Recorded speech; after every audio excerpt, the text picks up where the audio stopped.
Semua anggota KPU ini sekarang sedang hidup mewah. Banyak sekali kejadian-kejadian yang menurut saya, di sini juga ada Pak Sekjen ya, tentang pemakaian private jet. Apakah ini ada nomenklaturnya atau pernah kita bahas pada saat penyelenggaraan kita bahas tentang anggaran. Nah ini harus dijelaskan Pak.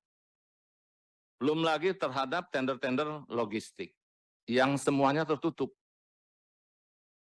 Ketua, saya minta Ketua tentang tender dan segala macam ini dibuat khusus untuk mereka melaporkan. Kita memang tidak masuk ke Satuan 3 kemarin, tapi untuk realisasi pertanggung jawabnya tetap menjadi pengawasan kita. Sehingga ini ada terbuka di sini. Jangan semua anggaran mentang-mentang banyak dipergunakan seenaknya saja. Belum lagi acara-acara dugem. Pasti DKPP tahu. Nggak mungkin DPP nggak tahu, DKPP nggak tahu. Karena tertutup, Pak. Oleh karenanya saran saya, Pak Ketua, DKPP ini dibuat khusus, kita RDP, membuka kelakuan daripada komisioner ini, maupun KPU, maupun Bawaslu. Jangan rapat-rapatnya ujung-ujungnya peringatan keras, peringatan terakhir. Mobil dinas komisioner KPU. Ada berapa mobil dinas komisioner KPU? Apakah ada warisan dari periode yang lalu? Yang kedua, betul Palisade? Yang ketiga, apa betul Alphard? Luar biasa kalau iya, mobil dinasnya 3. Tambah satu lagi ketua KPU pakai mobil dinas yang plat nomor polisi, saya nggak tahu itu. Nanti Pak Sekjen bisa jawab. Mungkin beda-beda hari, beda pakai mobil. Nanti ini tolong dijelaskan.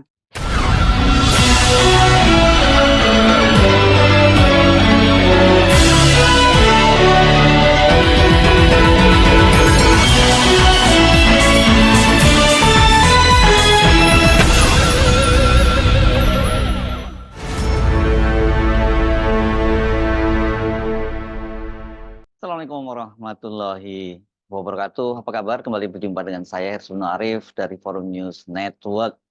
Gaya hidup hedonis dari komisioner KPU yang selama ini hanya jadi rumor itu sedikit demi sedikit mulai terungkap, dan ini yang membuka adalah para anggota DPR dari Komisi 2 yang kemarin hari Rabu tanggal 15 Mei 2024 itu menggelar rapat evaluasi pelaksanaan pemilu 2024 bersama dengan Mendagri, kemudian KPU, Bawaslu dan juga DKPP.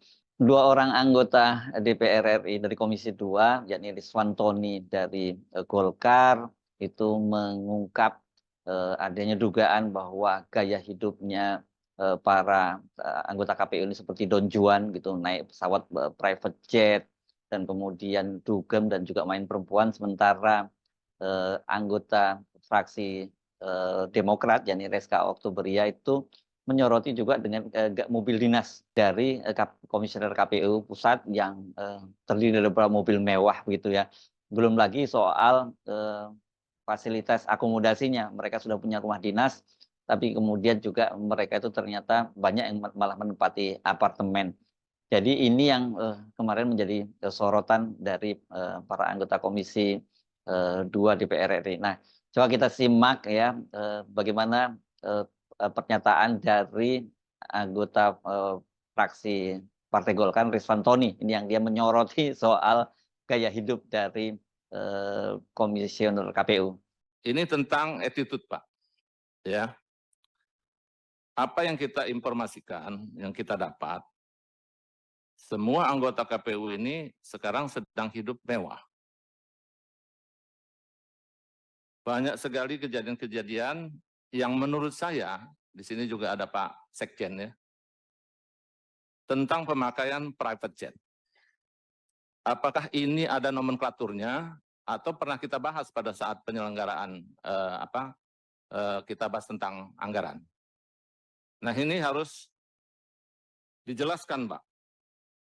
Belum lagi terhadap tender-tender logistik yang semuanya tertutup.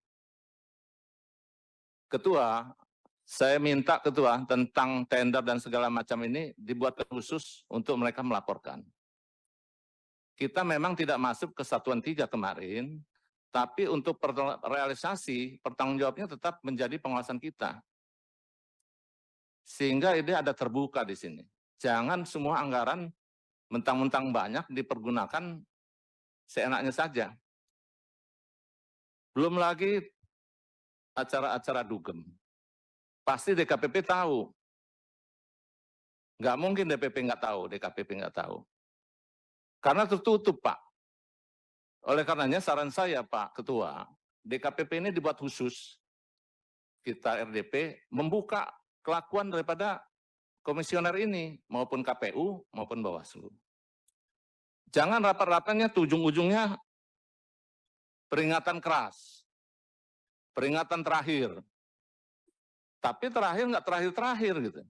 Muncul lagi gitu. Nah ini harus buat laporan Pak. Percuma namanya Dewan Kehormatan. Di MK saja mereka bisa rapat terbuka Pak. Masa DKPP yang cuma urusan personal. Belum lagi masalah perempuan yang diulang-diulang tapi tidak ada hasilnya. Nah ini harus dibahas oleh Komisi 2. Harus dilaporkan khususnya tentang realisasi Satuan 3. Kemana ini barang-barang ini yang ini. Termasuk server kemarin tentang Sirekap, begitu dikritik oleh Ray Suryo yang tadinya Alibaba, tiba-tiba pindah.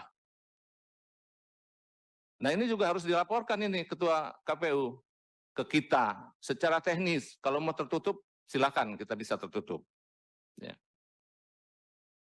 Jadi kalau menurut saya ini kita harus buat khusus untuk KPU ini tentang attitude-nya, tentang tingkah laku. Tadi masalah teknis sudah dibahas oleh semua teman-teman, tapi ini tidak dibahas. Jadi mohon juga dibantu ini Pak Mendagri, karena biar gimana pun juga ini pernah menjadi anaknya dalam negeri KPU ini, salah satu sekjen apa dirjennya. Jadi tingkah laku ini harus naik. Ini nanti kita akan bahas juga tentang revisi undang-undang. Yang tidak kalah mengejutkan itu adalah apa yang disampaikan oleh Reska Oktoberia. Ini sangat tajam, dia menyoroti soal fasilitas kendaraan dinas dan juga rumah dinas dari Komisioner KPU Pusat. Komisioner dan sekjen kurang-kurangi dulu ke luar negeri. Apalagi sekarang masih PHPU di MK. Kurang-kurangi dulu, jangan nanti keluar negeri berlabuh lagi laporan di DKPP. Nggak usah dulu jalan-jalan keluar negeri, kita selesaikan dulu semua tahapan, selesaikan dulu PHPU, nanti setelah selesai semua bayar honor itu silakan. Ini masih PHPU. Jangan sampai dibilang nggak ada anggaran. Nggak mungkin nggak ada anggaran. Capaian Sirekap, saya pengen tahu berapa tahun 2024 ini. Kalau saya tidak salah, tolong dikoreksi ini kalau saya salah. Sepanjang pengetahuan saya, atau pengetahuan saya yang kurang panjang, Pilpres 2019 itu 99,5%. Pilkada 2020 98,9%. Saya mau tahu capaian 2024 untuk Pilpres ini berapa. Saya cari itu tidak muncul. Tidak kelihatan datanya. Nah, ini lagi Ketua, pimpinan Komisi 2, Bapak Ibu Komisi 2. KPU ini melakukan BIMTEK. Dalam negeri, luar negeri. Kesana kemari. Hasilnya bagaimana? Yang pasti satu hasil BIMTEK dari Eropa berlabuh lagi di satu laporan DKPP. BIMTEK penting, betul penting. Tapi kualitas petugas di luar negeri lemah. Saya mau tanya, berapa banyak kegiatan BIMTEK dalam negeri yang dilakukan dan berapa banyak BIMTEK yang dilakukan di luar negeri? Kita bisa cek ini Ketua. Kita lihat outputnya, itu baru namanya evaluasi. Berikut, seperti yang Ketua sampaikan, bukan hanya pelaksanaan, tapi penyelenggaraan. Mungkin Sekjen juga nanti bisa jawab. Mobil dinas komisioner KPU. Ada berapa mobil dinas komisioner KPU? Apakah ada warisan dari periode yang lalu? Yang kedua, betul Palisade? Yang ketiga, apa betul Alphard? Luar biasa kalau iya, mobil dinasnya 3. Tambah satu lagi Ketua KPU pakai mobil dinas yang plat nomor polisi, saya nggak tahu itu. Nanti Pak Sekjen bisa jawab. Mungkin beda-beda hari, beda pakai mobil. Nanti ini tolong dijelaskan. Tambah lagi, rumah dinas. Yang saya tahu kalau rumah dinasnya KPU itu ada di Jalan Siaga Raya nomor 23. Rumah dinas itu sudah direnovasi infonya pimpinan. Dari awal mereka ini dilantik, dilakukan renovasi. Ada beberapa saja yang tinggal di sana, 1 apa 2 orang kalau saya nggak salah. Tapi ada rumah dinas yang baru yang mereka tempati di sebuah apartemen, 4 atau 5 orang tinggal di situ. Di Jalan Setiabudi, Utara Raya nomor 5 apartemennya. Bagaimana pembayaran ini Pak Sekjen?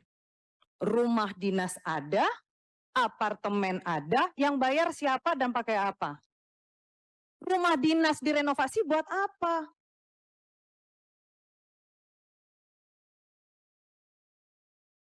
Dan pembayaran apartemen ini pakai anggaran apa? Tolong nanti nih jawab. Ini terjadi di saat masih banyak masyarakat Indonesia yang sangat sulit untuk membeli beras. Tapi komisioner KPU, ini saya tunggu jawabannya. Kenapa tidak digunakan rumah dinas? Kalau tidak itu anggarannya itu dipakai dari mana yang untuk pembayaran tadi itu semua? Tolong dijelaskan. Ini ngeri sekali ya gaya hidup dari para komisioner KPU ini kalau kita simak dari pernyataan-pernyataan mereka. Sayang sekali ya, tapi kemarin Ketua Komisioner atau Ketua Komisi Pemilihan Umum RI Hasyim Asyari yang datang bersama dengan beberapa komisioner itu tidak menjawab soal ini secara langsung, dan apalagi kemudian muncul perdebatan apakah soal ini akan dijawab secara terbuka atau nanti dibuat tertutup saja. Tapi setidaknya dari tadi itu pertanyaan-pertanyaan yang diajukan oleh anggota Komisi 2 itu kemudian kita mulai mendapat sedikit gambaran mengapa dalam beberapa kasus kemudian gitu banyak sekali terjadi pelanggaran-pelanggaran yang diajukan ke Dewan Kehormatan Penyelenggara Pemilu, dan seperti kita ketahui khususnya Ketua Komisi Pemilihan Umum itu Hasyim Asyari itu kan sudah beberapa kali diberi teguran berupa peringatan keras dan terakhir begitu, dan dalam salah satu kasusnya kan dia sempat dijatuhi kasus ini dengan dugaan dia secara tidak etis dia pernah bepergian dengan salah satu calon peserta pemilu, yakni Ketua Partai Republik 1 ya, Harna ini, yang sebelumnya sempat dilaporkan ke Polda Metro Jaya, tetapi dalam laporan polisi dinyatakan tidak ditemukan laporan tidak asusila, tetapi DKPP memutuskan bahwa Hasyim Asyari itu bersalah karena dia pergi berdua dengan Hasna ini ke Yogyakarta, katanya berziarah gitu ke Yogyakarta, dan karena itulah kemudian Hasyim Asyari itu diberi peringatan keras dan terakhir gitu. Nah sekarang ini juga ada laporan kembali soal kasus tindak asusila yang dugaan tindak asusila yang dilakukan oleh Hasyim Asyari ini. Kali ini kasusnya menyangkut petugas penyelenggara pemilu di luar negeri, dan rencananya DKPP itu akan menyidangkannya pada akhir bulan ini, bulan Mei. Kita tidak tahu apa keputusannya, tapi saya kira apapun keputusannya sebenarnya nggak penting lagi. Karena kalau sudah berkali-kali dinyatakan ada peringatan keras dan terakhir, tapi sampai sekarang juga Hasyim Asyari tetap menjadi ketua KPU. Ya, memang ini semua kelihatannya negara ini putusan-putusan lembaga itu termasuk lembaga penegak etik seperti DKPP itu ya hanya omon-omon saja, nggak ada konsekuensi apapun dan perilaku yang serupa itu terus berulang kembali. Saya Hersman Arif dari Forum News Network. Sampai jumpa lagi. Wassalamualaikum warahmatullahi wabarakatuh.